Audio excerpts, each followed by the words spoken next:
The Last Lantern Festival. The village that time forgot. In the shadow of Mount Yotai, the village of Shirakawa nestled like a forgotten dream. Its wooden homes, their tiled roofs curling like the edges of ancient scrolls, stood in quiet defiance of time. Once, the air here hummed with the laughter of children, the clatter of bicycles, and the rhythmic chants of festivals that lit the night with 1,000 lanterns. Now, the streets were silent, save for the whisper of wind through empty rice fields. Hana Sato, 32, stepped off the creaking bus, her boots crunching on the frost-dusted road. She adjusted her scarf, her breath visible in the crisp November air. Her camera hung around her neck, a familiar weight, though it felt heavier today. She had come to Shirakawa to capture its story for a Tokyo magazine, a feature on Japan's vanishing rural communities. But this wasn't just a job. This was personal. Hana grew up here, in a house by the river where her grandmother taught her to fold origami cranes and her father told tales of samurai under starlit skies. She hadn't returned in a decade, not since her parents moved to Sapporo for work, leaving the village to fade like a photograph left in the sun. The assignment was a chance to reconnect, to preserve a piece of her past before it disappeared entirely. She walked toward the village square, her camera lens catching the last light of the day. The square, once vibrant with the annual Lantern Festival, was now a patchwork of cracked stone and overgrown weeds. A single wooden sign, faded but proud, announced the festival's date, tomorrow night. Hana frowned. The article brief mentioned the festival might not happen this year, too few people to organize it, too few children to carry the lanterns. Her heart sank as she passed the old schoolhouse, its windows boarded, its playground rusted. Japan's population crisis wasn't just a headline to her now, it was the emptiness of this place, the absence of voices that once filled it. She remembered the statistic from her research: Japan's population had dropped from 128 million in 2010 to under 120 million by 2025, with projections estimating a further decline to 88 million by 2065. Rural areas like Shirakawa were hit hardest, their youth fleeing to cities, leaving behind aging communities unable to sustain themselves. Hana stopped at the riverbank, where she used to skip stones with her best friend, Aiko. They'd dreamed of traveling the world, but Aiko had stayed, marrying young and opening a small cafe.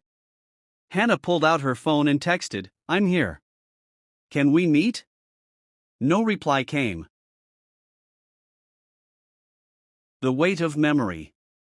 That evening, Hana checked into the village's only inn, a creaky ryokan run by Mrs. Tanaka, a widow in her late 70s. The inn smelled of cedar and nostalgia, its tatami mats worn but clean. Mrs. Tanaka's eyes lit up when she recognized Hana. "You've grown, child," she said, her voice warm but frail. "But your eyes are the same. Always searching." Hana smiled, though guilt tugged at her. She hadn't kept in touch, hadn't realized how much the village had changed. Over tea, Mrs. Tanaka spoke of Shirakawa's decline. The school closed 5 years ago, the last birth was 3 years back, and the Lantern Festival, the village's heart, hadn't been held in 2 years. "We're too old to carry it on," she said, her hands trembling around her cup. "And the young ones, they're gone." Hana's research confirmed this. Japan's fertility rate had plummeted to 1.2 children per woman, far below the 2.1 needed to sustain a population. Rural depopulation was accelerating, with some villages projected to vanish entirely by 2040. Cultures, traditions, and histories were at risk of being erased not by war or disaster, but by silence, by the slow fade of empty homes. The next morning, Hana found Aiko's cafe, a small wooden building with a sign that read Sakura Haven. Aiko was behind the counter, her once vibrant hair now tied back in a practical bun. She looked older than her 32 years, her eyes carrying a quiet weight. They hugged, but the embrace felt fragile, like it might break under the years apart. "You didn't tell me you were coming," Aiko said, setting out matcha and mochi. "You didn't tell me you were struggling," Hana replied, glancing at the empty tables. Aiko's smile faltered. "Business is slow. People don't come here anymore. Just me and Kenji now." Kenji, her son, was 5, the last child born in Shirakawa. Aiko's husband had left 2 years ago, chasing work in Osaka. She stayed, unwilling to abandon the village. They talked for hours, Aiko sharing how the village's decline had shaped her life. Kenji was her world, but raising him alone in a dying community was a daily battle. He's the only child here, she said. No friends to play with. No future to build. Hana's camera sat untouched. This wasn't a story she could capture in a frame. It was too raw, too personal. The lantern that wouldn't light. That afternoon, Hana wandered the village, her camera clicking at abandoned shrines and sagging fences. She met Mr. Yamada, a retired carpenter who still carved festival lanterns by hand, though no one bought them anymore. It's not just wood and paper, he said, showing her a lantern painted with koi fish. It's our soul. If no one carries them, who will remember us? Hana's research echoed his words. Japan's aging population, over 30% were above 65, meant fewer hands to preserve traditions. The Lantern Festival, a 200-year-old ritual where children carried glowing lanterns to honor ancestors, was a casualty of this shift. Without young people, the cultural threads unraveled. That evening, Hana joined a small gathering at the community center. A dozen elderly residents debated the festival. Some wanted to try, for tradition's sake, others said it was futile. Aiko was there, Kenji asleep in her lap. He's never seen the festival, she whispered to Hana.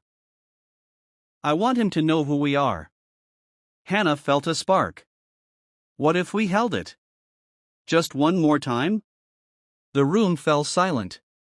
Mrs. Tanaka shook her head, too few people, too little time. But Hana pressed on. For Kenji. For all of us. Aiko's eyes met hers, a flicker of hope breaking through her fatigue. They agreed to try, with Hana volunteering to help. She wasn't just a journalist now, she was part of this, tied to the village's fading heartbeat. The fire within. The next 24 hours were a blur. Hana and Aiko rallied the village, knocking on doors, coaxing reluctant elders to join. Mr. Yamada dusted off his lanterns, teaching Hana and Kenji how to string them with care. Mrs. Tanaka dug out old festival banners from the inn's storage, her hands steadier with purpose.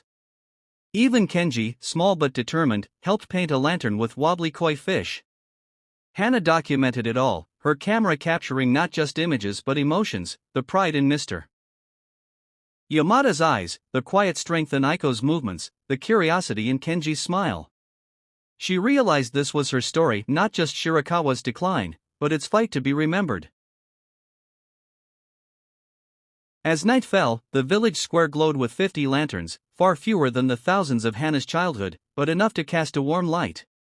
The elders sang the old festival songs, their voices cracking but resolute. Kenji carried his lantern, giggling as it swayed. Aiko wept silently, holding Hana's hand. Hana's heart ached with a mix of joy and sorrow.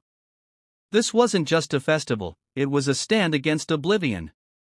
She thought of the global context. South Korea, Italy, and other nations faced similar declines, with fertility rates dropping and rural areas emptying. The world wasn't overpopulated, as she'd once believed, it was shrinking in places, losing pieces of itself. A call to care. As the last lantern dimmed, Hana stood before the group, her camera down. This night matters, she said, her voice steady. Not just for us, but for every village like ours. We're losing more than people, we're losing stories, traditions, the things that make us human. But tonight, we showed we can fight for them. She looked at Kenji, asleep in Aiko's arms. He's the future. If we want him to have a village, a culture, we have to act. Not just here, but everywhere. Support families, rebuild communities, keep traditions alive. It starts with us. The elders nodded, some with tears in their eyes. Aiko hugged her tightly. You gave us this, she whispered. You gave him this. Hana returned to Tokyo the next day, her article half-written but her heart full. She pitched a new angle to her editor, not just a story of decline, but one of resilience, of a village that lit lanterns against the dark. The piece ran with photos of Kenji's lantern, Mr. Yamada's hands, and Aiko's determined gaze. It ended with a call to action. Japan's soul lives in its people. Let's not let it fade. Months later, Hannah received a letter from Aiko. The festival had sparked something. A few young families had visited, drawn by the article. A small grant was funding a community center revival. Kenji had a new friend, a girl whose parents had moved back to Shirakawa. It wasn't a solution to Japan's crisis. Millions still needed to grapple with economic pressures, work-life balance, and cultural shifts, but it was a start. Hannah framed the letter above her desk, next to a photo of Kenji's lantern. She'd learned the truth wasn't just in numbers: 120 million people, 1.2 fertility rate, 30% over 65. It was in the human cost: empty schools, silent festivals, a child with no friends. But it was also in the human fight: a village that refused to give up, a mother who stayed, a lantern that still burned. And she knew, wherever she went next, she'd carry that light with her.